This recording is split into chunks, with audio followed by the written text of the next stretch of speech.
గణపయ్య నీ పూజలు చెయ్యాలేని ఈ చేతులెందుకు గణపయ్య నీ పూజలు చెయ్యాలేని గణపయ్య నీ పూజలు చెయ్యాలేని ఈ చేతులెందుకు గణపయ్య నీ పూజలు చెయ్యాలేని గణపయ్య నీ రూపం చూడాలేని ఈ కన్నులెందుకు గణపయ్య నీ రూపం చూడాలేని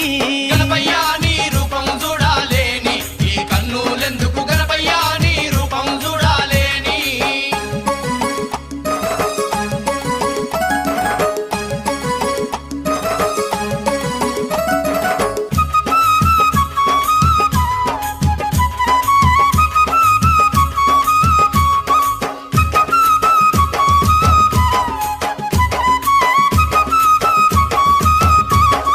ముక్కోటి దేవుళ్ళ వరములు పొందిన ఆది గణపతి అందాల గణపతి విద్య గణపతి బుద్ధి గణపతి భాద్రపద మాసాన నీ శుద్ధ చవితిన భాద్రపద మాసాన నీ